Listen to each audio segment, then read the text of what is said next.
इतनी बड़ी डेवलपमेंट हो गई है कि शायद मैं अल्फाज में बयान ना कर सकूं। अरब अमारात का जो विजिट है वो इंडियन आर्मी चीफ करने जा रहे हैं। ये एक ग्लोबल न्यूज है भाई, ये एक ग्लोबल न्यूज है।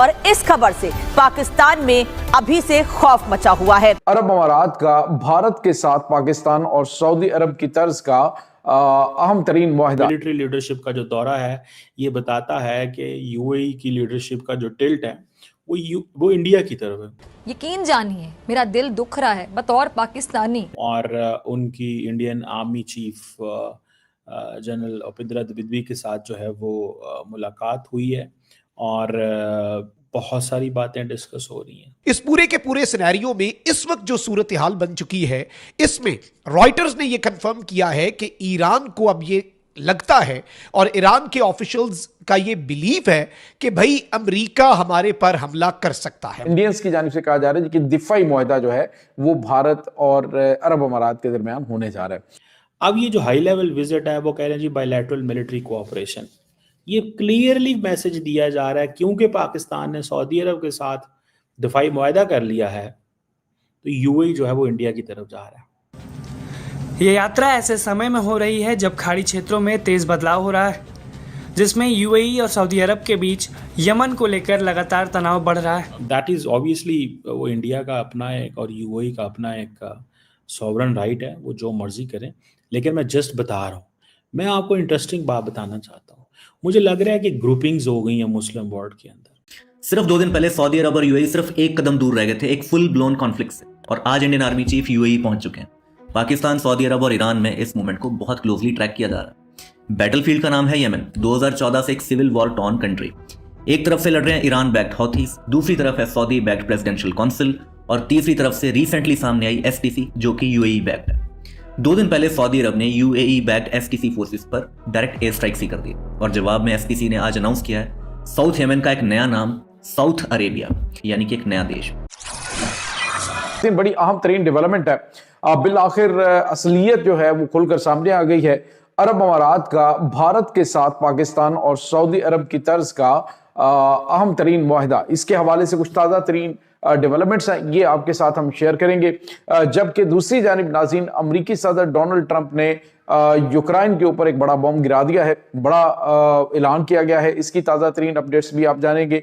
और नाज़रीन, पाकिस्तान के खिलाफ जमाअतुल अहरार और उसके बाद टीटीपी दहशतगर्द तंजीम नूर वली महसूद ग्रुप की एक अहम तरीन काबुल और पख्तिया के अंदर मीटिंग्स हुई हैं। पाकिस्तान के खिलाफ क्या डिसीजंस किए गए, इसकी तमाम तरह डिटेल्स भी आपके साथ हम शेयर करेंगे। अब नाज़रीन, जो खबर आ रही है वो ये है कि बिल्कुल इसी तर्ज का जो मुआहदा है वो, यानी पाकिस्तान पे हमला, सऊदी अरब पे हमला, बिल्कुल इसी तरह का भारत के साथ अरब अमारात करने जा रहे हैं।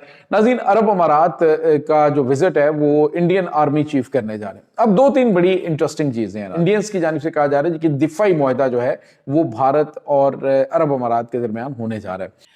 अब ये जो हाई लेवल विजिट है वो कह रहे हैं जी बायलैटरल मिलिट्री कोऑपरेशन, ये क्लियरली मैसेज दिया जा रहा है क्योंकि पाकिस्तान ने सऊदी अरब के साथ दिफाई मुआहदा कर लिया है तो यूएई जो है वो इंडिया की तरफ जा रहा है।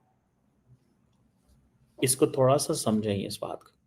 पाकिस्तान ने, UAE will not come to Pakistan, UAE और ना ही सऊदीज कंफर्टेबल होंगे इससे।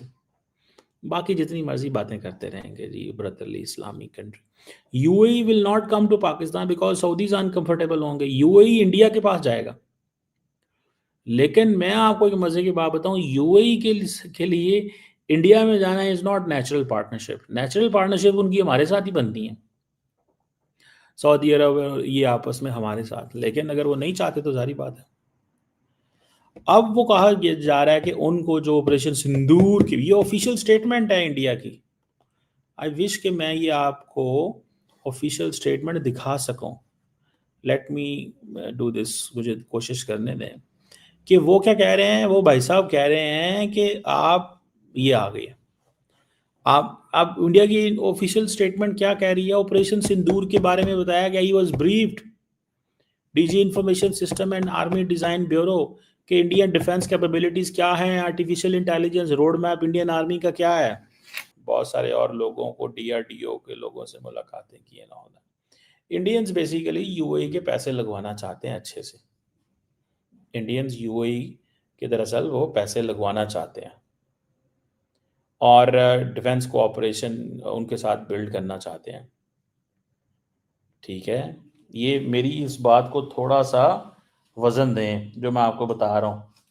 ठीक है जी, कि जैसे ही, ठीक है जी, पाकिस्तान और सऊदीया का डिफेंस हुआ है, यूएई जो है वो पहुंच गया है इंडिया।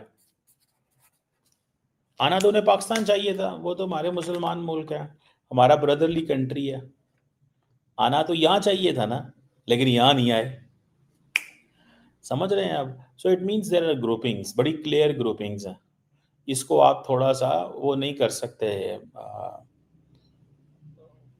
जिसे कहते हैं ना, वो नहीं कर सकते कि हाँ जी ये वो दिस दैट। मुझे ये तो ये लगता है। ठीक है, और दूसरी बात ये भी है कि भैया यूएई जो है वो, अब देखिए ना, बहुत सारे लोगों को, पाकिस्तानियों को ये बात हजम नहीं होगी कि हमारा ब्रदरली इस्लामिक कंट्री होने के नाते वो वहाँ पे बैठा हुआ है उनके साथ। किन के साथ? इंडिया के साथ। और आई विश वो ना बैठते, आई विश वो ना बैठते। This is what is important. मुझे ये चीज़ जो है वो नज़र आ रही है। वो उनको आना चाहिए था पाकिस्तान में, लेकिन कोई बात नहीं, उनके अपने बायलैटरल रिलेशंस हैं। और इससे ये भी पता चलता है कि पाकिस्तान यूएई जो है उसकी बेसिकली अपने रीजन के अंदर वो कनेक्टिविटी, वो जो मिलिट्री कोऑपरेशन है जो वो चाहता है, वो उस तरह वो नहीं है। वो जो मिलिट्री कोऑपरेशन चाहता है वो नहीं है, वो जो चीज़ चाहता है वो नहीं है। सो ये एक दैट इज़ समथिंग सिग्निफिकेंट चीज़ है, ये याद रखिएगा। और मैं इसको इस तरह भी देखता हूँ, you know what I look at, how I look at this way. मैं इसको इस तरह भी देखता हूँ कि इंडिया जो है वो यूएई को डिफेंस इक्विपमेंट बेचेगा, इंडिया यूएई को डिफेंस इक्विपमेंट बेचेगा और काफ़ी बेचेगा। और इंडिया ने यूएई को करीब किया है अपने, और सिर्फ अपने करीब नहीं किया, फ्रांस के भी करीब किया, इज़राइल के भी करीब किया, बहुत सारे मुल्कों के इंडिया ने उनको करीब किया।